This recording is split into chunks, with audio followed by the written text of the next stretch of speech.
The Federal Reserve concluded their FOMC meeting on Wednesday, May 3rd, releasing this press release, this statement about monetary policy moving forward. We're going to take a look at a couple notable changes here because it's the changes between last FOMC statement and this one that really highlight that the Federal Reserve is most likely done hiking interest rates. Markets are not yet in turmoil, so if this is true, this could signal the calm before the storm.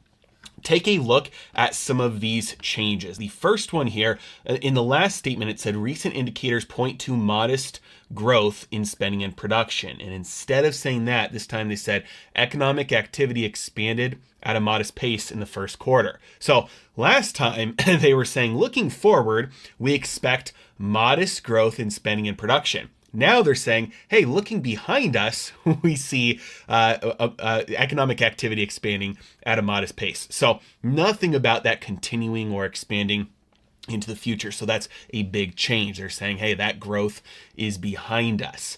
Another thing they said, job gains have picked up, which indicates increased. But this time they said job gains have been robust, which communicates, hey, they've been, somewhat the same.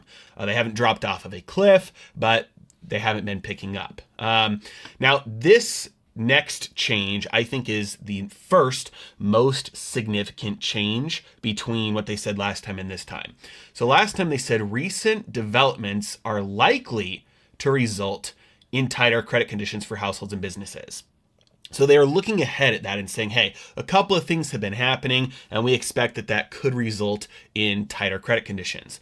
This time, they completely eliminated that first part of the phrase, and they said tighter credit conditions for households and businesses are likely to weigh on activity, hiring, and inflation. So the thing that they're looking forward to is what those tighter credit conditions are going to do. So they're saying that they're likely to weigh on economic activity. But the tighter credit conditions are here, and they fully recognize that. And that's something that they're 100% accurate about. When you look at credit conditions, when you look at interest rates on debt, when you look at banks pulling back on lending, when you look at access to loans by small businesses and households, we absolutely right now have much tighter credit conditions. And so they're recognizing that and saying, hey, this is going to weigh on economic activity like hiring and also inflation. This is a very deflationary, this is going to have a very deflationary impact on the economy. Kind of the same thing here that they're saying, the growth happened in the past. So right now we're looking at things that are going to be weighing on growth. And then they also say the extent of these effects remains uncertain, because last time they said that it is uncertain. So they're just saying that that part hasn't changed. Now, the next change here that they made from last time to this time, I think, is the second most important indicator of the future of monetary policy here.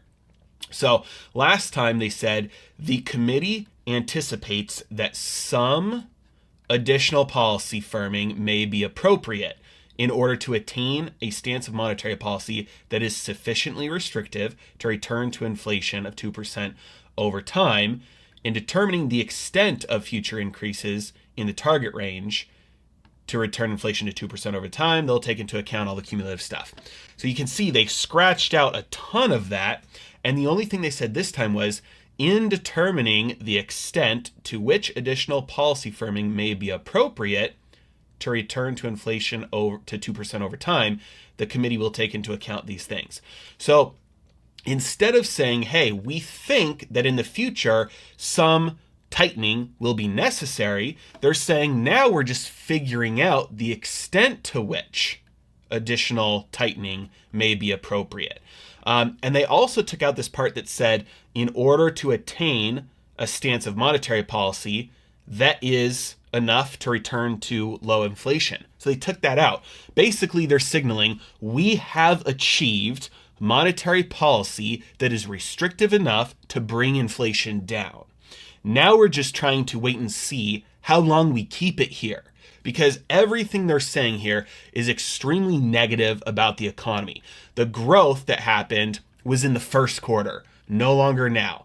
Tighter credit conditions are here. We're just trying to sit now and see, hey, how much negative impact on the economy will these conditions have? Our monetary policy is already restrictive enough to bring inflation down.